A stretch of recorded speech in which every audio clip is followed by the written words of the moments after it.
Selamat datang di Dadin Dark Voice.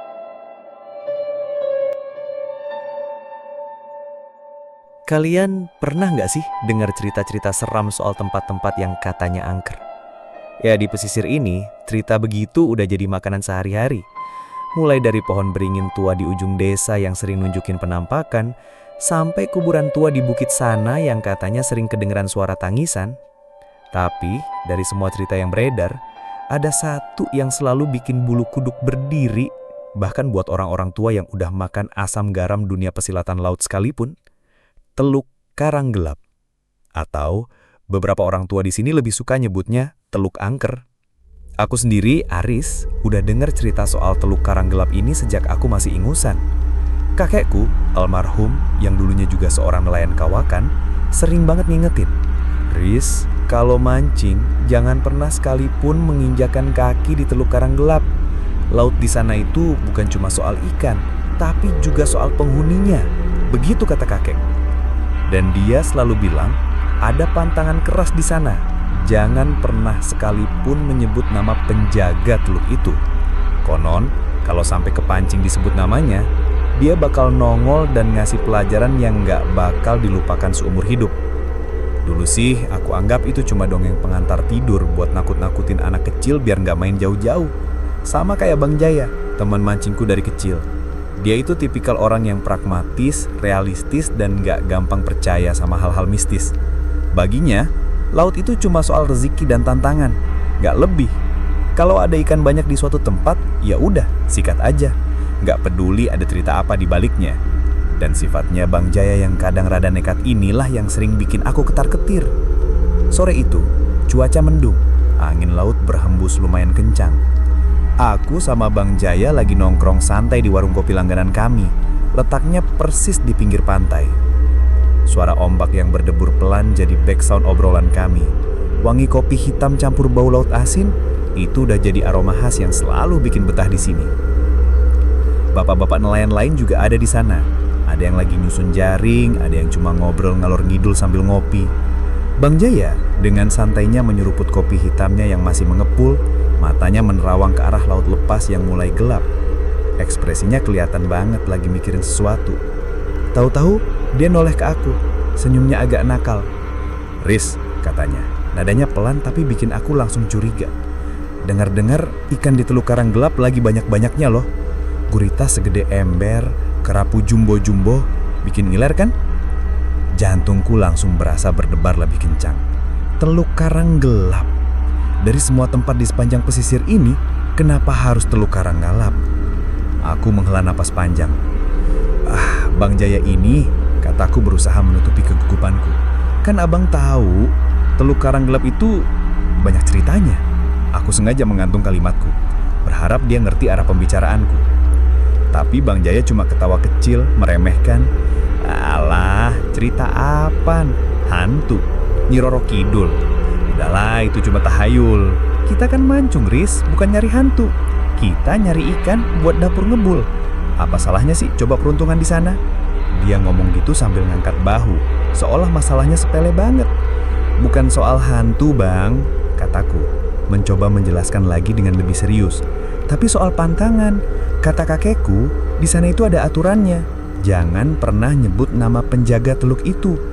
Atau kalau pas lagi apes, bisa-bisa dia nongol." Kakekku juga pernah cerita, ada nelayan dari desa sebelah yang nekat mancing di sana sendirian. Dia melanggar pantangan itu. Pulangnya dia udah nggak waras, ngomongnya ngelantur terus, badannya kurus kering kayak nggak makan seminggu. Katanya sih, dia ditemuin sama penghuni teluk itu. Aku menatap Bang Jaya lekat-lekat, berharap ceritaku ini bisa bikin dia mikir dua kali. Tapi Bang Jaya cuma ketawa miring, ekspresi khasnya kalau dia udah nggak setuju atau nganggap sesuatu itu nggak penting. "Alah, Aris, masih aja percaya begituan. Ini zaman modern, Riz. Teknologi udah canggih. Masa pikiran kita masih kolot? Lagian, kalau nggak dicoba, kita nggak bakal tahu seberapa asiknya mancing di sana. Coba bayangin, ikan-ikan monster yang udah lama nggak kita lihat bisa kita tangkap di sana. Kapan lagi coba kita bisa dapat ikan segede itu?" Dia ngomong sambil senyum-senyum ngebayangin. Aku tahu betul kalau Bang Jaya itu gampang banget tergoda sama tantangan. Apalagi kalau udah nyangkut paut sama ikan-ikan gede. Udah jadi hobinya dari dulu.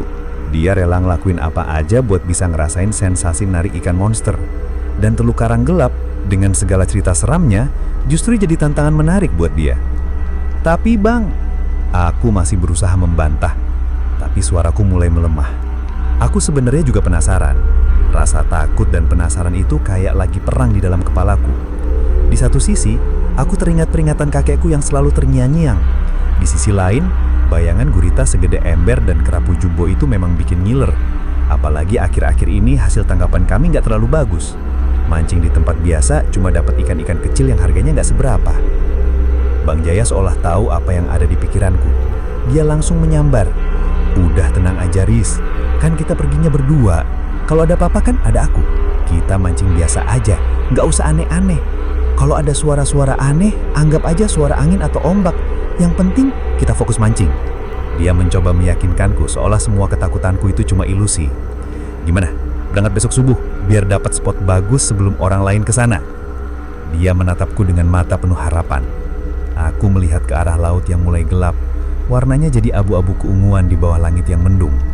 Angin makin kencang, seolah ada yang sedang berbisik-bisik memperingatkan. Aku tahu ini salah. Kakekku pasti marah besar kalau tahu aku nekat ke sana. Tapi entah kenapa ajakan Bang Jaya terlalu menggiurkan. Mungkin rasa penasaran itu memang lebih kuat daripada rasa takut. Atau mungkin aku terlalu percaya diri kalau hal-hal serem itu cuma mitos belaka. Akhirnya dengan berat hati aku mengangguk. Ya udah bang, tapi janji ya, jangan aneh-aneh di sana. Apalagi sampai nyebut-nyebut nama itu. Aku menegaskan, berharap dia ingat janjinya. Bang Jaya tersenyum lebar. Tenang aja, aman terkendali. Besok aku jemput subuh-subuh. Siapin peralatan mancing yang lengkap ya.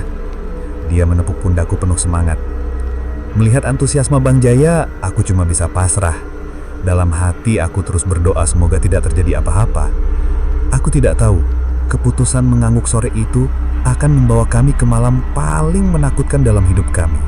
Malam di mana mitos dan kenyataan bertemu, dan kami harus berhadapan langsung dengan sesuatu yang selama ini hanya jadi bisikan cerita para nelayan tua. Malam di Teluk Karang Gelap yang akan mengubah cara pandang kami tentang laut dan tentang apa yang sebenarnya bersembunyi di kedalamannya. Ini bukan lagi soal ikan monster, ini soal bertahan hidup. Dan semuanya bermula dari sebuah ajakan mancing yang polos di sebuah sore yang mendung. Dinginnya subuh menusuk sampai ke tulang, menembus jaket tebalku. Jam masih menunjukkan pukul 2 dini hari, tapi kami sudah berada jauh di tengah laut, menuju jantung Teluk Karang Gelap. Perahu kecil kami melaju pelan. Mesinnya sengaja tidak digeber kencang agar tidak terlalu berisik, memecah kesunyian yang mencekam. Hanya suara percikan air yang beradu dengan lambung perahu, dan dengung samar mesin yang memecah keheningan total. Sejak awal memasuki wilayah teluk ini, aku sudah merasa ada yang aneh. Suasananya beda banget dari teluk-teluk lain yang biasa kami kunjungi. Kalau biasanya di teluk lain, meski dini hari masih samar-samar terdengar suara jangkrik dari daratan. Atau kadang ada lolongan anjing, bahkan suara burung hantu. Tapi di sini, nol, hening total. Angin yang berhembus pun terasa beda. Bukan angin laut yang sejuk dan menyegarkan, melainkan angin yang terasa berat, dingin, dan entah kenapa, seperti membawa bau lembab yang aneh, mirip bau tanah basah bercampur aroma amis yang tidak biasa. Kabut tipis menyelimuti permukaan air, membuatnya terlihat seperti lautan susu yang tak berujung. Jarak pandang jadi terbatas, cuma sekitar beberapa meter di depan perahu. Rasanya seperti kami sedang berlayar di dunia lain, terisolasi dari peradaban. Bang Jaya yang duduk di depanku sambil memegang kemudi sesekali melirik ke arahku. Dia mungkin sadar aku agak tegang. Wajahnya terlihat bersemangat, tapi aku bisa melihat ada sedikit kegugupan di matanya. Mungkin dia juga merasakan keanehan suasana ini, hanya saja dia berusaha menutupinya. Setelah kira-kira setengah jam melaju, Bang Jaya mematikan mesin. Suara mesin yang tadinya samar, kini benar-benar hilang, digantikan dengan keheningan yang makin pekat. Oke Riz, kayaknya di sini spot yang bagus, bisiknya pelan, seolah takut ada yang mendengar. Aku mengangguk, lalu kami mulai mempersiapkan pancing masing-masing. Baru beberapa menit kami melempar kail. Pancing Bang Jaya langsung berkedut kuat. Gila Riz, ikan di sini beneran galak, bisiknya. Nada suaranya bersemangat, tapi tetap tertahan. Baru bentar udah narik terus. Dia menarik pancingnya dengan susah payah. Otot-otot lengannya menegang. Aku bisa melihat tali pancingnya menegang seperti benang baja. Beberapa saat kemudian, seekor kerapu ukuran jumbo, mungkin sekitar 5 kiloan, nongol di ujung kailnya. Matanya melotot, insangnya mengembang. Ikan itu meronta-ronta kuat di tangan Bang Jaya. Ini baru permulaan, Riz. Kalau begini terus, kita bisa bawa pulang sekarung penuh. Aku ikut senang melihat hasil tangkapan pertama Bang Jaya yang langsung besar. Ya syukurlah Bang, mudah-mudahan lancar sampai pagi, kataku, berusaha menghilangkan rasa takut yang masih menggelayut di hatiku. Aku juga langsung melempar pancingku sendiri berharap keberuntungan yang sama. Tapi saat aku sibuk memegang pancing dan menunggu umpan disambar, tiba-tiba aku merasa ada sesuatu yang menyentuh kakiku di dalam perahu. Bukan seperti sentuhan ikan atau benda mati, tapi lebih seperti sentuhan dingin yang lembut. Aku sontak terkejut, langsung menengok ke bawah ke arah kakiku, tapi tidak ada apa-apa di sana. Hanya papan perahu yang basah dan beberapa tetes air laut. Aku menyenterkan lampu senter kecilku ke sekeliling. Tetap tidak ada apa-apa. Bang, abang ngerasa ada yang aneh nggak? Tanyaku pelan, berusaha terdengar biasa saja, tapi suaraku sedikit bergetar. Bang Jaya menoleh, mengangkat alisnya. Aneh apaan? Gak ada apa-apa tuh. Perasaan lo aja kali. Udah fokus aja mancing, Riz. Jangan mikir macem-macem. Dia menjawab, sambil tersenyum sipis, seolah-olah ingin meyakinkanku bahwa tidak ada yang perlu dikhawatirkan. Aku mencoba menuruti sarannya, kembali fokus pada pancingku. Tapi kali ini, telingaku menangkap sesuatu yang lain. Sebuah bisikan samar. Awalnya seperti desiran angin yang aneh, seperti angin berbicara. Tapi lama-lama, bisikan itu makin jelas, makin membentuk kata. Suaranya terdengar seperti suara wanita, lembut tapi punya intonasi yang menyeramkan, memanggil namaku. Aris, Aris. Suara itu terdengar sangat dekat, seolah-olah ada yang berbisik di samping telingaku. Aku sontak terlonjak, pancingku nyaris lepas dari genggaman. Jantungku berdebar kencang. Bang, dengar nggak? Teriakku, tidak bisa lagi menyembunyikan kepanikanku. Bang Jaya mengerutkan dahinya, raut wajahnya berubah serius. Dengar apa, Riz? Suara ombak. Perasaan lo aja kali, Riz. Jangan-jangan lo kecapean. Makanya jangan kebanyakan nonton film horor. Dia masih bercoba melucu, tapi aku tahu dia juga mulai merasakan sesuatu. Suasana hening tadi makin pekat. Seolah semua suara alam ikut diam untuk mendengarkan bisikan itu. Aku mulai merasa sangat tidak nyaman. Bisikan itu terus terngiang di telingaku, makin jelas dan makin intens. Aku melihat sekeliling, memutar kepala ke segala arah, mencoba mencari sumber suara.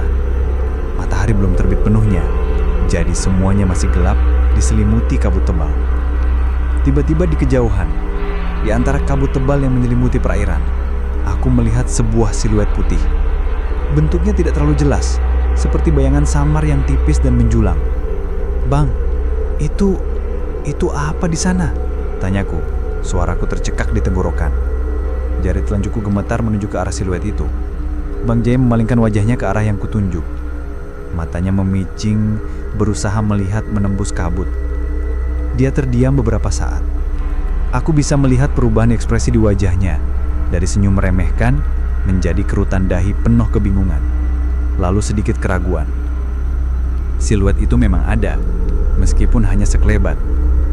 Hanya beberapa detik kemudian, siluet itu menghilang secepat munculnya, lenyap di telan kabut. Ah, itu cuma ilusi optik kali, Riz.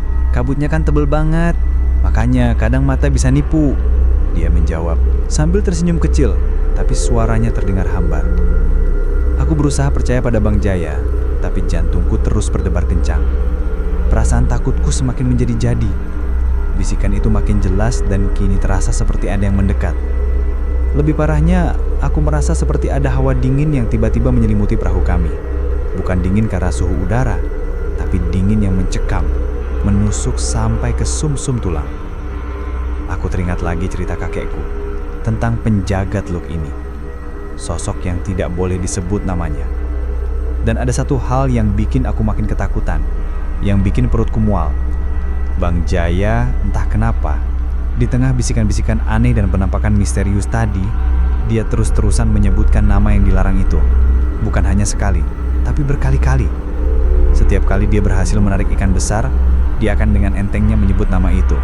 Seolah-olah itu adalah jampi-jampi keberuntungan baginya. Mantap, rezeki dari si X. Atau, gurita ini pasti kiriman dari si X. Begitu kira-kira omongannya. Padahal aku sudah sering mengingatkan, tapi dia selalu saja bilang, santai aja kali, Riz. Gak ada apa-apa kok. Melihat tingkahnya itu, aku hanya bisa pasrah. Kami sudah terlalu jauh masuk ke dalam truk ini. Dan entah kenapa, firasat burukku mengatakan bahwa bisikan dan penampakan samar tadi hanyalah permulaan. Aku mulai yakin, keputusan kami untuk datang ke Teluk Karanggelap ini adalah kesalahan terbesar dalam hidup kami. Dan semua itu karena Bang Jaya, yang entah disengaja atau tidak, terus-menerus memancing penghuni teluk ini dengan memanggil namanya. Malam ini akan panjang, dan aku tidak tahu apakah kami berdua akan bisa melihat matahari terbit besok pagi. Malam semakin larut, tapi kami masih terdampar di tengah Teluk Karanggelap. Jam menunjukkan pukul 2:30 dini hari. Seharusnya di jam segini, rasa kantuk sudah melanda. Tapi tidak, kami berdua malah seperti ditarik paksa untuk tetap terjaga. Ikan memang banyak sekali, pancing kami hampir tidak pernah kosong. Terus-terusan disambar ikan-ikan berukuran jumbo yang belum pernah kami lihat sebelumnya di perairan lain. Tapi, rasa takut yang kini menyelimuti kami jauh lebih dominan daripada euforia mendapatkan tangkapan melimpah itu. Bisikan misterius yang tadinya samar, kini makin sering muncul dan makin jelas terdengar. Bukan lagi desiran angin biasa, tapi suara yang benar-benar membentuk kalimat. Kadang terdengar seperti gumaman, kadang seperti ratapan. Dan yang paling mengerikan, suara itu sering memanggil namaku dan Bang Jaya secara bergantian. Aris, Jaya, kalian melanggar janji. Begitu kira-kira bunyinya. Suara itu terasa sangat dekat, seolah ada seseorang yang berdiri persis di samping perahu kami. Meskipun yang terlihat hanyalah kabut pekat dan air laut yang gelap. Hawa dingin yang menusuk tadi juga semakin kuat, membuat bulu kuduk berdiri tegak. Aku tidak bisa menahan diri lagi. Rasa panik mulai menguasai. "Bang, kita harus pergi, sekarang juga!" teriakku. Suaraku terdengar serah dan gemetar. Aku tidak peduli lagi soal ikan, soal hasil tangkapan. Yang ada di pikiranku hanya satu, kabur dari tempat terkutuk ini. Tapi Bang Jaya, dia seolah tidak mendengarku. Wajahnya terlihat aneh. Senyum miring yang tadi dia tunjukkan di warung kopi kini kembali lagi. Tapi kali ini lebih mengerikan. Matanya kosong, seolah jiwanya sedang tidak ada di sana. Dia menarik pancingnya lagi, dan kali ini sebuah ikan kerapu batu yang sangat besar, mungkin hampir 10 kilo, berhasil dia angkat ke atas perahu. Wajahnya terlihat sangat senang, tapi itu bukan senyum senang yang biasa, melainkan senyum puas yang menyeramkan. "Kenapa, Riz? Kan lagi asik-asiknya," jawabnya. Suaranya pelan dan datar, tidak seperti Bang Jaya yang kukenal. "Kita kan lagi hoki. Lagian, siapa takut sama?" Dan kemudian, dia melakukan hal yang paling kubenci. Hal yang paling kakiku larang keras. Dia menyebut nama penghuni teluk itu dengan jelas, keras, dan penuh kemenangan. Aku tidak akan menyebut namanya di sini karena aku tidak mau mengulangi kesalahan yang sama. Seketika itu juga, suasana berubah drastis. Seperti ada saklar yang dimatikan. Angin yang tadinya hanya berhembus pelan, tiba-tiba bertiup kencang secara gila-gilaan. Seperti badai yang datang entah dari mana. Ombak yang awalnya hanya riak kecil, langsung membesar, menghempas perahu kami dengan kasar. Kapal kami berguncang hebat, oleng ke kanan dan ke kiri, membuat kami nyaris terpelanting. Lampu senter kecil kami, yang tadinya setia menerangi, berkedip-kedip kencang, lalu mati total, meninggalkan kami dalam kegelapan abadi yang pekat. Hanya cahaya bulan samar yang sesekali menembus celah awan tebal, membuat bayangan-bayangan aneh menari-nari di atas permukaan air. Hawa dingin yang menusuk tadi juga semakin kuat, membuat bulu kuduk berdiri tegak. Aku tidak bisa menahan diri lagi. Rasa panik mulai menguasai. "Bang, kita harus pergi. Sekarang juga!" teriakku. Suaraku terdengar serak dan gemetar. Aku tidak peduli lagi soal ikan, soal hasil tangkapan.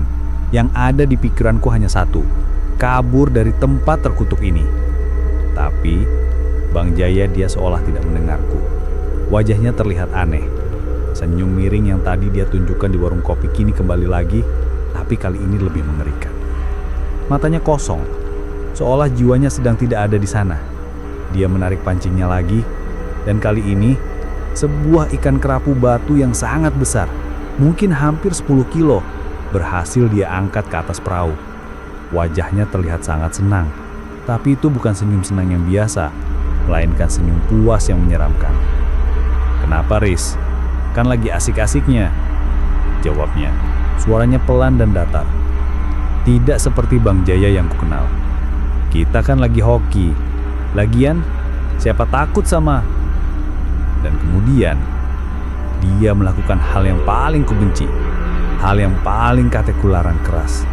Dia menyebut nama penghuni teluk itu dengan jelas, keras, dan penuh kemenangan.